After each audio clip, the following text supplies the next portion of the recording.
Fala comigo, galera, beleza? É o seguinte, pessoal, hoje a gente está aqui em São Paulo, na Arena 90, para fazer uma resenha com o Somália, gravar um desafio com o Somália, Paulo Rogério é o nome dele. E hoje a gente está sem o Nicolas, que é meu parceiro de canal. O Nicolas teve uns problemas aí de saúde. Vamos torcer para que ele já volte logo com a gente. E vem para resenha com a gente agora. Chama!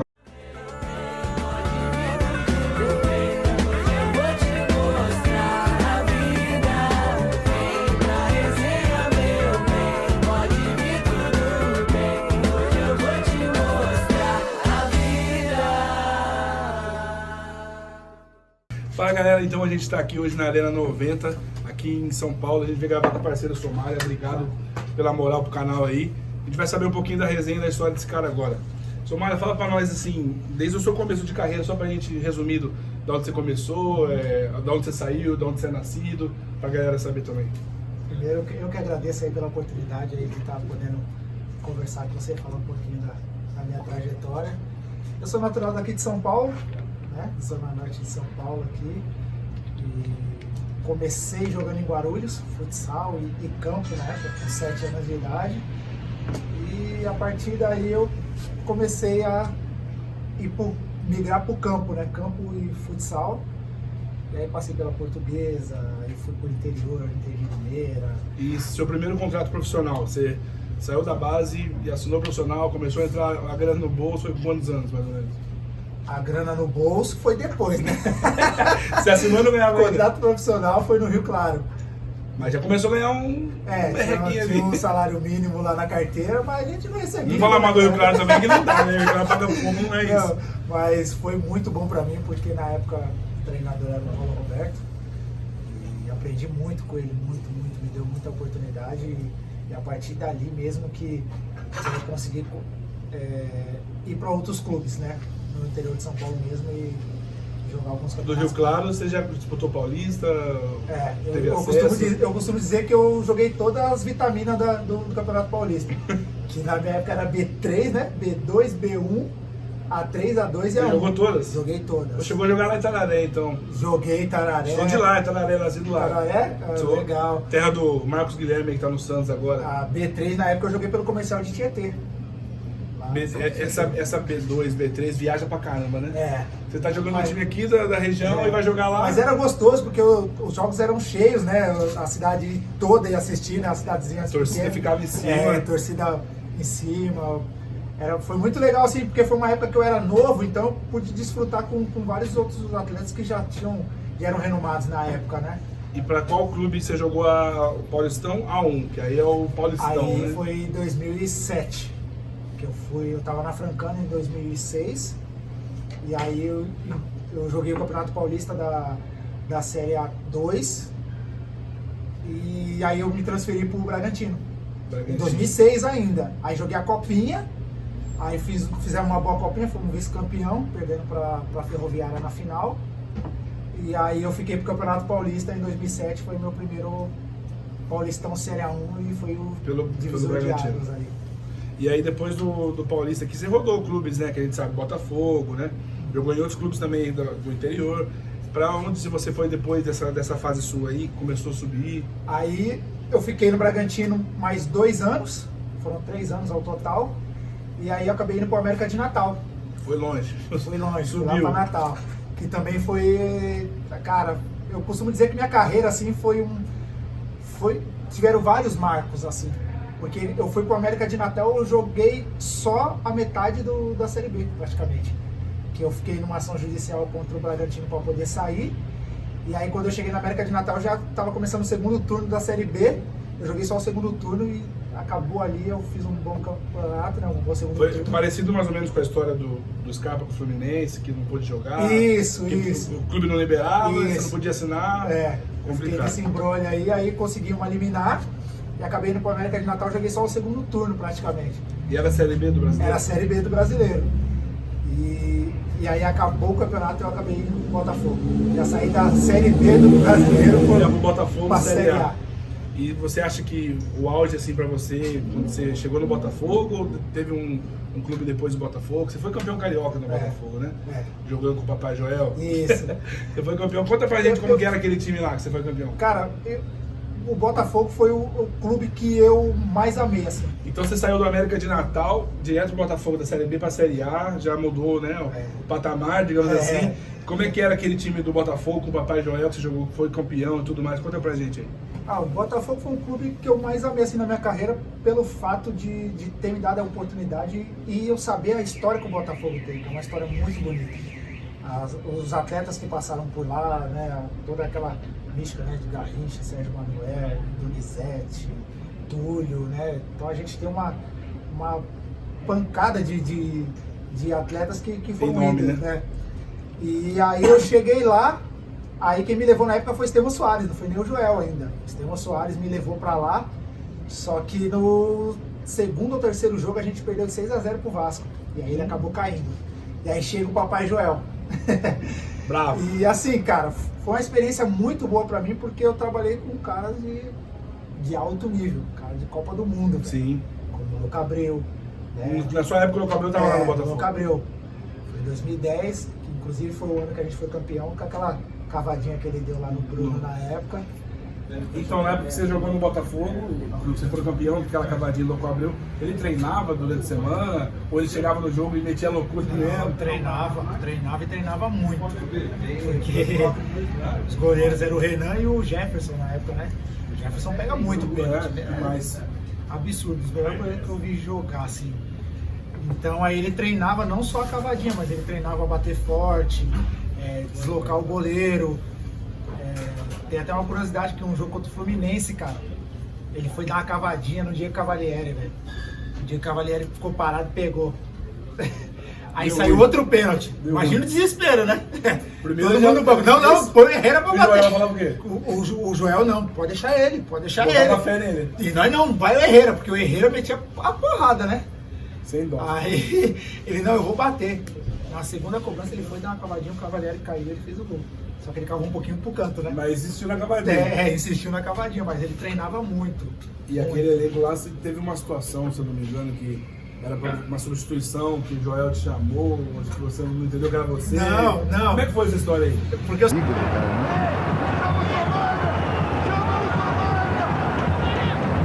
Joel tá mandando chamar o Somália. Me ajuda aqui! Manda chamar o viado do Somália, caralho! Somália! Somália! Aí, porra! Ele não quer que o Somália saia, né? Bom jogo. Porque o Somália agora pegou a bola, se empolgou e foi pra frente, né? E o Joel tá falando, chama o Somália. Fica aqui atrás, Somália. Pediu o pessoal ajudar a gritar ali o nome do Somália no banco. Cruzamento na área. É o seguinte, o Joel tava me dando umas instruções um tempo antes. Ele tava falando que às vezes ele dava alguma função para fazer, às vezes tipo um meia que tava se destacando um pouquinho mais, marca individual, essas coisas. Pega ali E ele tinha feito uma substituição, ele tinha começado na lateral esquerda, foi para lateral direita, depois parei no meio.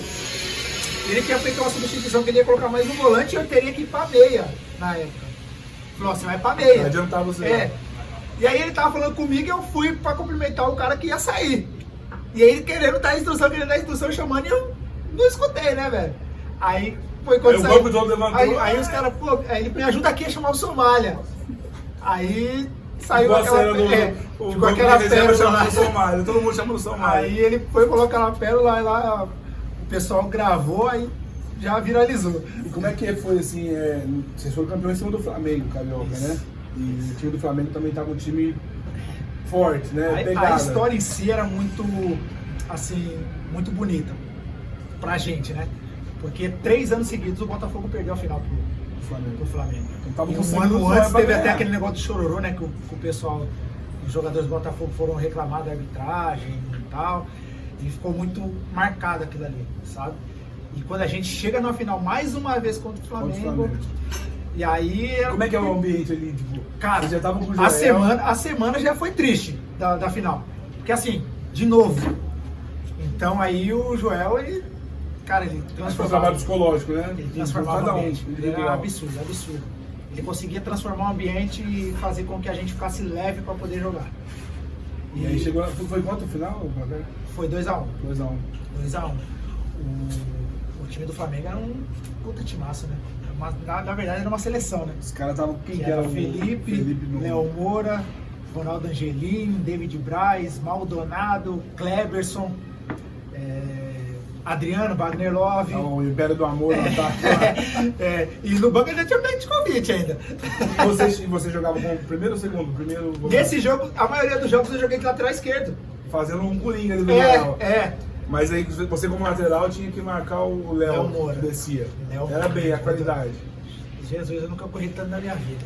Se deixar ele quer jogar até hoje, Léo Porque Moura. assim, o esquema tático dos caras, praticamente eles não tinham ponta do lado direito. Só tinha do outro lado. Eram os dois atacantes. Só que o Wagner mais aberto. Eu esqueci o nome do menino, que era um moreninho, que jogava aberto, mas do lado esquerdo. E do lado direito não tinha ninguém. Vinícius Pacheco. Não, o Renato Abreu não tava nessa época. Vinícius Pacheco. Era o Vinícius Pacheco. E ele jogava do lado esquerdo na época. E do lado direito não tinha ninguém, era só o Léo Moura. Então, tipo, ele pegava a bola no meio campo e ficava lá na linha de fundo. E você ia atrás. E eu ia atrás. Mas esses caras, tudo que você marcou aí, tipo, jogando no Botafogo, como lateral esquerdo, ou como direito, ou como volante, qual foi o mais, digamos assim, mais pica de marcar mesmo que você falou, esse jogo eu vou sofrer? Já teve vários, mas o pior foi o Deco. Deco? Qualidade. Ele Porque pega assim, na bola, cara, ele é um cara que ele não dá nem um toque na bola, ele dava meio. Um meio certo, muito certo. A bola chegou pra ele, já sabe onde vai. Até a curiosidade, eu fui jogar com o Fluminense, aí era Deco, Conca e Thiago Neves. Meio campo forte, hein? Aí o João me chama na sala e falou assim, ó, vou colocar você no meio campo, você quer marcar quem? Aí eu falei, pô, professor, aí você me quebra. Ele, não, porque aí eu vou ajeitar aqui como é que eu faço o meio campo. Porque seria pra jogar eu, o Fael e o Leandro Guerreiro. Deixou você escolher quem que você vai marcar. Aí eu peguei e fiquei pensando, falei, quer saber da coisa? Eu vou no Deco, por quê? O Deco ele já tava mais cadenciado, o Conca tava naquela volúpia, o Thiago Neves na volúpia, eu falei, não, eu vou no Deco aqui porque tá mais cadenciado e eu consigo, menos correria. Talvez até ajudar um companheiro, dar uma força, né? Acho que foi a pior coisa que eu fiz. Tem uma bola lá que o Mariano tocou nele assim, a bola veio quadrada pra ele, velho. Tipo, meia altura. Aí eu falei, vou chegar no domínio, né? Na hora que eu dei 2 passos, ele bateu de primeira, lá no cara, lá na ponta, lá certinho, quase gol. Aí o João, e aí, Somália? Eu falei, pô, professor, não deu nem tempo de chegar, filho. Deu nem tempo. Mas é muito inteligente. Diferente. Muito. É diferente. Eu acho que tem o que você deitou em cima já. Guardou no bolso, ninguém achou. Cara, Léo Moura. Léo Moura? Nessa final aí. Deu ruim pra ele. Porque ele era uma válvula de escape muito forte nessa época. O Flamengo ele chegava na linha de fundo, ele não cruzava. Pegava com a mão e fazia assim, né? Faz o gol. Então ele tinha essa característica de dar o tapa e cruzar. Você não chegou a marcar junto, tomando a mão o Adriano Imperador? Não cheguei. E ali também não cheguei. Alguns lances assim esporádicos, mas marcasse ele o jogo todo, não. E assim, conheço várias pessoas, vários amigos que marcaram e falavam que assim, são lances que a gente acha que não são tão pesados, mas que ele gira numa certa facilidade, ele abre espaço numa facilidade que era absurda, assim. E essa época não foi só o Flamengo que tinha um time bom. Quando chegou no Brasileiro, a gente pegava vários. Isso que eu ia falar agora, inclusive, você jogou na época, foi 2010, no Corinthians, no Botafogo. Você chegou a pegar um Corinthians forte. Isso, pegamos o Corinthians. Fluminense, campeão brasileiro, pegou vários. Corinthians também tava um time. Você é louco. E Joel falava, escolhe aí, quem você vai marcar? Aí quando chegou no Brasileiro, você não tem nem escolha. Vamos jogar desse jeito aqui, quem cair no seu setor, pega. Porque é o seguinte, a qualidade era muito alta. E jogar no Pacaembu contra o Corinthians era... Nossa, e a gente deu uma sorte de jogar no Pacaembu contra o Corinthians e ganhar. Ganhar. Mas era muito bom você chegar no Pacaembu assim, a torcida do Corinthians era absurda, né, cara? Aquele tobogã lá, você olhava assim, você falava, meu Deus, cara, eu vou invadir isso daqui, velho. Eu tive a oportunidade, né, como eu falei já nos outros vídeos que eu trabalhei na Federação Paulista, então eu acompanhei o Corinthians na Libertadores contra o Santos, contra o Vasco, que o Diego Souza perdeu aquele gol, e na final contra o Boca. E eu sei o que é, porque eu tive que levar o presidente do Boca Juniors pro camarote e passar no meio da torcida do Corinthians. E os caras viam os argentinos lá e falaram, cara, a torcida do Corinthians... Eu não sou corintiano, o pessoal sabe disso, mas a torcida do Corinthians... E eles combinaram na Libertadores nessa época de todas as organizadas cantarem a mesma música. Então eles tinham um cronograma durante o jogo, da final, que aos 10 minutos, toda a torcida ia cantar não para, aqui tem um bando de louco. A torcida do Corinthians é absurda. Não, é absurdo, cara, é absurdo, porque eles incentivam e eles melhoraram muito. Mas é uma motivação pro time que vai jogar contra? Sim, também. Tá chegando, você vê, Também. vamos pra cima dos Porque caras assim, aqui dentro. no futebol a gente sabe. 15, 20 minutos, o time da casa não fez o gol, já começa a torcida, tem torcida que pega no pé. E a torcida do Corinthians era assim naquela época, né? Às vezes o time tava até jogando mais ou menos, mas a torcida não queria só mais ou menos, queria raça. Então começava a gritar pedindo raça, começava a aumentar o tom da voz. Um carrinho, uma bola que sai ali. Essas coisinhas assim, a torcida do Corinthians queria, e às vezes se não tinha nos 20 primeiros minutos de jogo, eles começavam a cobrar. Mas eles cobravam cantando, esse é o problema. Que quando aumentava o tom de voz era embaçado. Outra torcida que eu achava muito fera era do Atlético Paranaense. A área da Baixada também é É louco, complicado. os caras levantavam aquela caveira lá atrás do gol, irmão. Até quem tava jogando parava pra ver a caveira subir. O pessoal fala, até mesmo Porque- os Atletiba, então. A torcida dos caras também é sacanagem, assim.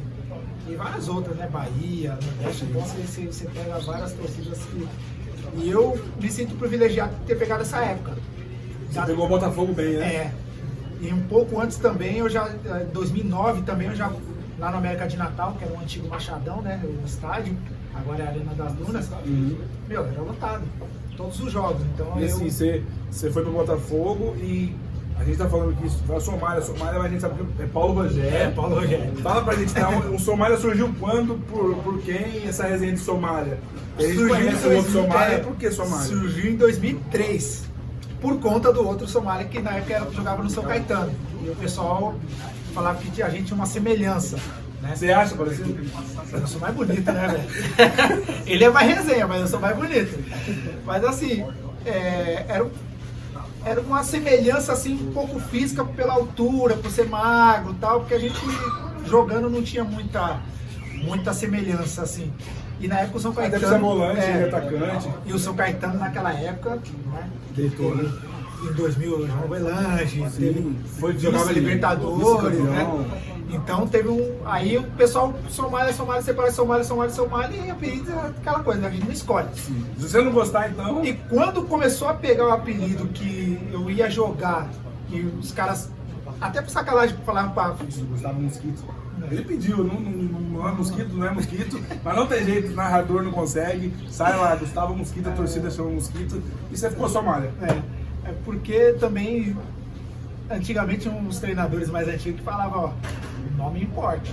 Então esse negócio de muito inho, nome com um negocinho, então, mano, tem que ser grande, irmão, tem que ser grande. O pensamento já tem que ser lá em cima.